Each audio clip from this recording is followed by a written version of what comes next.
Senhor presidente, senhores vereadores, boa noite a todos.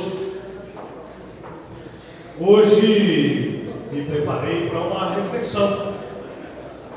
Fazem 100 dias do novo governo.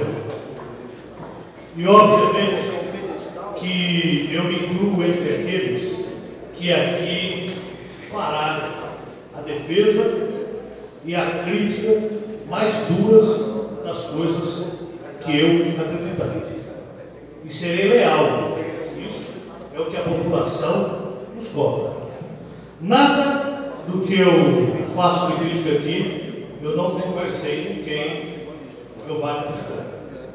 Porque me interessa fazer com que as coisas caminhem para o bem da cidade. Porque o poder público anda bem, quando ele funciona, ele não é bom para mim, não é bom para Vossa Excelência. Ele é bom para as pessoas que mais precisam do poder público. São aquelas pessoas mais carentes. E nós não temos o direito de nos colocarmos de fora, de forma que não seja firme para corrigir erros. Em 100 dias de governo, nós não vamos cobrar aqui que o prefeito tenha feito alguma obra, porque não vai fazer. As obras que ele está fazendo hoje são obras que já estavam no governo passado. Faz parte disso. Nós estamos falando aqui que nós estamos há 3 meses de um governo que terá mais 45 meses pela frente.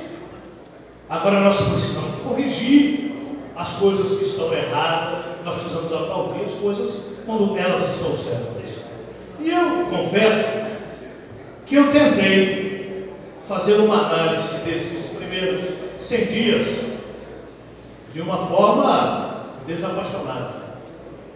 Vou fazer o olhar da imprensa. O que saiu na imprensa? Está aqui.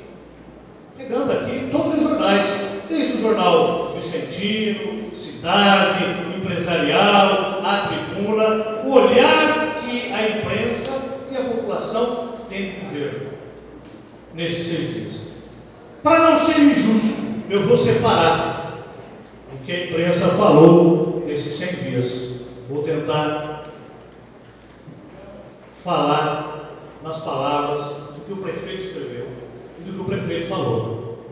Eu acho que fica mais claro. E vou tentar me ater em 5 setores aqui que eu acho que são fundamentais. 2 são do meu partido, hein? 2 setores aqui são do meu partido: administração, saúde, educação, habitação e obras e manutenção urbana. Manutenção urbana que vai falar um pouco aqui da Codesave. Na questão da administração, eu vi o prefeito falar, como primeiro ponto, que há uma dívida de 2 bilhões, 1 bilhão, na tribuna onde está 890 ou 938 milhões, alguma coisa assim. Mas oficialmente são 600 milhões. 638 no final do ano, mais a 52 para pagar os restos da pagar agora. E foram pagos. Então já tem um número diferente aí. A gente precisa acertar esses números. A gente deve 900 ou a gente deve 600? Porque aqui a gente, quando o prefeito fala que deve a Codesave, ele não fala que ele deve. A Codesave deve para o fornecedor e a prefeitura deve para a Codesave. Então não dá para a gente somar o que a prefeitura deve e o que a Codesave deve. Porque a hora que a prefeitura pagar para a Codesave, ela paga o fornecedor. Então não adianta a gente aumentar. Imagina a dor de cabeça lá na frente se não resolver esse problema. Ou alguém tem dúvida disso? Alguém tem dúvida que o trabalhador está sendo, ele está pagando 2 meses de imposto de renda, ele não recebeu esse dinheiro, está dando um atestado, uma informação falsa para a Receita Federal. Alguém tem dúvida de que isso vai dar problema? Então se resolva isso. Não vamos estender muito na administração, vou passar para a questão da saúde. E o que eu vou falar aqui da saúde? Eu falei ao prefeito. Não estou falando a ninguém, falei ao prefeito. A saúde está desestruturada. Essa é a verdade. A saúde e a educação são 2 setores que funcionam sozinhos, se a gente não atrapalhar.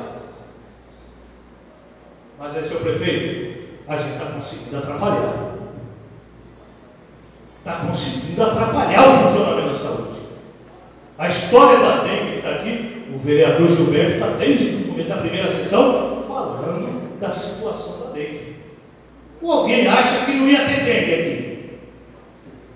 Dezembro, as cidades já estavam se preparando e a gente aqui está discutindo outra coisa. Começamos a falar em dengue aqui no mês de abril, quando começa, a gente já está entrando na fase final. E aí, morrer gente por dengue não é fatalidade, senhor presidente. Não é fatalidade morrer por dengue, não. É crime de responsabilidade.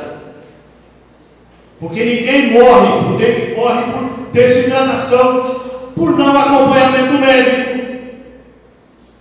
Agora vai se fazer aqui uma punição, fazer um inquérito para saber onde é que está a responsabilidade. Provavelmente vai se pegar um médico, um enfermeiro, um atendente, para dizer que a responsabilidade desses órgãos é dessas pessoas. A responsabilidade começa de cima, senhor presidente.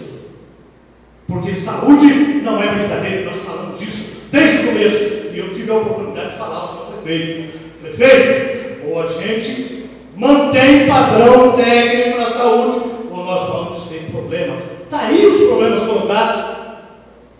Agora não dá para chegar aqui e dizer eu não sabia. Na educação, o que nós vimos na educação até agora? Uma bateção de cabeça. Começou com o professor fazendo atribuição de aula até 1h da manhã. Nós estamos pegando aqui nas notícias alunos sendo dispensados para casa porque não tem professor. E não falta professor no país aqui, não falta professor na cidade. É desorganização. Semana passada, quinta-feira, senhor presidente, eu vim nessa tribuna e falei aqui do transporte das crianças de Samaritá. Porque a prefeitura não fez a parte dela. No ano passado, como é domingo? Ano passado, nós transferimos família para Samaritá e não tinha capacidade nas escolas. É eu, da gestão passada, não é do agora. Vereador, o senhor precisa do tempo da liderança. Eu peço. Será concedido o tempo da liderança para o senhor concluir aí os seus trabalhos. Obrigado. Na questão do transporte, coloco na semana passada que o transporte foi cancelado. Não tem transporte para as crianças. Aí eu vou chegar hoje aqui, está resolvido o problema, né? Não, desde segunda-feira, agora, 19 crianças cadeirantes que estudam na escola Numa estão sem transporte escolar também. E não é a primeira vez que nós temos esse problema este ano. Aí eu vou dizer o quê? Se eu cobrar isso, eu estou falando que eu estou sendo desleal ao prefeito, que eu estou não sair da campanha eleitoral, que eu não estou deixando o prefeito administrar a cidade. Não, senhor, eu quero que acerte. Provavelmente o prefeito não sabe disso.